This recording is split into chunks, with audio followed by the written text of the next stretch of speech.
ಸರ್ವೇ ಭವಂತು ಸುಖಿನಃ. ಇಂದಿನ ಭಕ್ತಿ ಸಂದೇಶವನ್ನು ನೋಡೋಣ.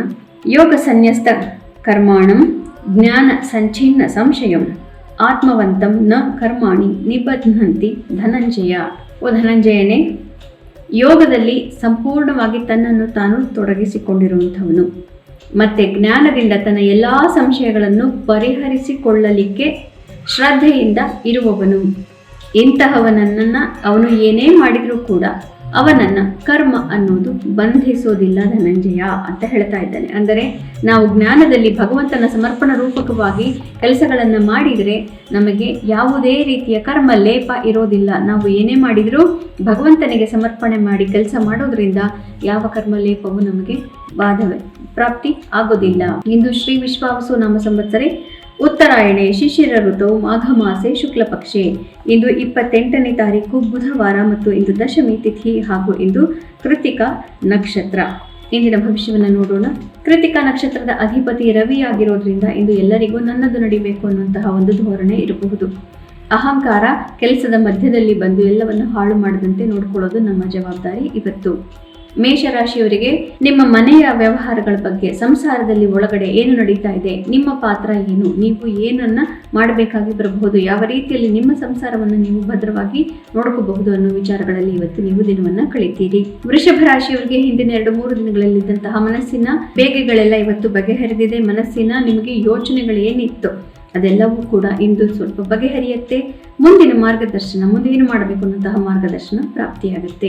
ಮಿಥುನ ರಾಶಿಯವರಿಗೆ ಸ್ವಲ್ಪ ಕಷ್ಟಕರವಾದಂತಹ ದಿವಸ. ಮುಖ್ಯವಾದಂತಹ ಮಿತ್ರತ್ವಗಳಲ್ಲಿ ಒಡಕು ಕಾಣಬಹುದು. ಮಿತ್ರರಿಂದ ಯಾವುದೇ ರೀತಿಯ ಒಂದು ಸೌಹಾರ್ದ ಕಾಣದೆ ಹೋಗಬಹುದು. ಮನಸ್ಸಿಗೆ ಸ್ವಲ್ಪ ಕ್ಲೇಶವಾಗಬಹುದು.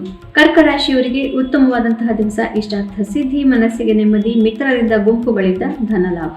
ಸಿಂಹ ರಾಶಿಯವರಿಗೆ ಕಾರ್ಯಕ್ಷೇತ್ರದ ಜವಾಬ್ದಾರಿಗಳು ಹೆಚ್ಚಾಗುತ್ತೆ ಮತ್ತು ಕಾರ್ಯಕ್ಷೇತ್ರದಲ್ಲಿ ನಿಮಗೆ ಹೊಗಳಿಕೆ ಕೂಡ ಇಂದು ಪ್ರಾಪ್ತಿಯಾಗುತ್ತೆ. ಕನ್ಯಾ ರಾಶಿಯವರಿಗೆ ಉತ್ತಮವಾದಂತಹ ದಿವಸ. ಹಿಂದಿನ 2-3 ದಿನಗಳಲ್ಲಿದ್ದಂತಹ ಮನಸ್ಸಿನ ಬೇಗೆಗಳೆಲ್ಲ ಇವತ್ತು ಬಗೆಹರಿಯುತ್ತೆ ಮತ್ತು ಇವತ್ತು ಭಾಗ್ಯೋದಯವಾಗುತ್ತೆ. ತುಲಾ ರಾಶಿಯವರಿಗೆ ಕಷ್ಟಕರವಾದಂತಹ ದಿವಸ. ಮನಸ್ಸಿನ ತೊಂದರೆಗಳೆಲ್ಲ ವಾಪಸ್ ಬರುತ್ತೆ. ಮುಖ್ಯವಾದಂತಹ ಮಿತ್ರತ್ವಗಳಲ್ಲಿ, ಪಾರ್ಟ್ನರ್ಶಿಪ್ಗಳಲ್ಲೆಲ್ಲ ಒಡಕು ಕಾಣಬಹುದು.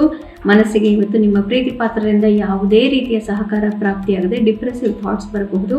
ಧ್ಯಾನಾದಿಗಳಿಂದ ಕಳಿಬೇಕು. ವೃಶ್ಚಿಕ ರಾಶಿಯವರಿಗೆ ಉತ್ತಮವಾದಂತಹ ದಿವಸ. ಮನಸ್ಸಿಗೆ ನೆಮ್ಮದಿ ಪ್ರಾಪ್ತಿ. ಮಿತ್ರರಿಂದ ಮತ್ತು ನಿಮ್ಮ ಪ್ರೀತಿ ಪಾತ್ರರಿಂದ ಸಂಪೂರ್ಣ ಸಹಕಾರ ಇವತ್ತು ನೀವು ನೋಡ್ತೀರಿ. ಧನು ರಾಶಿಯವರಿಗೆ ಉತ್ತಮವಾದಂತಹ ದಿವಸ. ಸಾಮಾಜಿಕ ಚಟುವಟಿಕೆಗಳಲ್ಲಿ ಜಯ ಪ್ರಾಪ್ತಿ. ಶತ್ರುಗಳು ಹಿಮ್ಮೆಟ್ತಾರೆ ಮತ್ತು ಮಿತ್ರರಿಂದ ಇವತ್ತು ಬಹಳನೇ ಒಳ್ಳೆಯ ಸಹಾಯವನ್ನು ನೀವು ಕಾಣಬಹುದು. ಮಕರ ರಾಶಿಯವರಿಗೆ ಸ್ವಲ್ಪ ಕಷ್ಟಕರವಾದಂತಹ ದಿವಸ. ಮನಸ್ಸಿಗೆ ನೆಮ್ಮದಿ ಅಷ್ಟೊಂದು ಇರೋದಿಲ್ಲ. ಮಕ್ಕಳ ವಿಚಾರದ ಬಗ್ಗೆ ಹಾಗೂ ನಿಮ್ಮ ಒಂದು ಕ್ರಿಯಾಶೀಲತೆ, ಆರ್ಟಿಸ್ಟ್ಗಳು ಇತ್ಯಾದಿಗಳಿದ್ದರೆ ಇವತ್ತು ಕ್ರಿಯೇಟಿವಿಟಿ ಬಗ್ಗೆ ಇವತ್ತು ಹೆಚ್ಚಿನ ತಲೆ ಕೆಡಿಸ್ಕೊಳ್ಬೇಕಾದಂತಹ ಪರಿಸ್ಥಿತಿ ಬರಬಹುದು. ಬುದ್ಧಿವಂತಿಕೆಯಿಂದ ನಿಮ್ಮ ಸಮಸ್ಯೆಗಳನ್ನು ಇವತ್ತು ನೀವು ಎದುರಿಸಬೇಕಾಗತ್ತೆ. ಕುಂಭರಾಶಿಯವರಿಗೆ ಉತ್ತಮವಾದಂತಹ ದಿವಸ. ಆದರೂ ಕೂಡ ಅನೇಕ ರೀತಿಯಲ್ಲಿ ಯೋಚನೆಗಳು ನಿಮ್ಮನ್ನು ಕಾಡಬಹುದು. ಆಸ್ತಿಪಾಸ್ತಿ ವಿಚಾರಗಳು, ತಾಯಿಯ ಆರೋಗ್ಯ, ನಿಮ್ಮ ಆರ್ಥಿಕ ಸುಭದ್ರತೆ, ಕೋರ್ಟ್ ಕಚೇರಿ ಮ್ಯಾಟರ್ಗಳು, ಡಾಕ್ಯುಮೆಂಟೇಷನು, ಟ್ಯಾಕ್ಸು ಇತ್ಯಾದಿಗಳು ಎಲ್ಲದ್ರ ಬಗ್ಗೆ ಇವತ್ತು ನೀವು ಸ್ವಲ್ಪ ಜಾಸ್ತಿ ತಲೆ ಕೆಡಿಸ್ಕೋಬೇಕಾಗತ್ತೆ. ಮೀನರಾಶಿಯವರಿಗೆ ಉತ್ತಮವಾದಂತಹ ದಿವಸ. ಮನಸ್ಸಿಗೆ ನೆಮ್ಮದಿ, ಆತ್ಮವಿಶ್ವಾಸ ಚೆನ್ನಾಗಿದೆ. ಮಿತ್ರರಿಂದ ಮತ್ತು ಬಂಧುಗಳಿಂದ ಇವತ್ತು ಸಹಕಾರ ಪ್ರಾಪ್ತಿ. ಪುನಃ ನಾಳೆ ಭೇಟಿಯಾಗೋಣ. ಅಲ್ಲಿವರೆಗೆ ನಿಮಗೆ ತಿಳಿದೇ ಇದೆ ಗೀತಾ ಶ್ಲೋಕಗಳ ಶ್ರವಣ, ಮನನ, ಪಠಣ, ಲೇಖನ ಯಾವುದು ಒಂದನ್ನು ಮಾಡಿದರೂ ಕೂಡ ಜನ್ಮಾಂತರದ ಪಾಪಗಳನ್ನು ನಾವು ಕಳ್ಕೋಬಹುದು. ಆದ್ದರಿಂದ ಯಾವುದರ ಒಂದನ್ನಾದರೂ ಮಾಡೋಣ, 4 ಮಾಡಿಬಿಟ್ರಂತೂ ಭಗವಂತ ತುಂಬ ಪ್ರೀತನಾಗ್ತಾನೆ. ಕಷ್ಟ ಅನ್ನೋದು ನಮಗೆ ಬರೋದೇ ಇಲ್ಲ. ಶುಭಮಸ್ತು. ಶ್ರೀ ಕೃಷ್ಣ ವಿಜಯತೆ. ನಾಳೆ ಭೇಟಿಯಾಗೋಣ.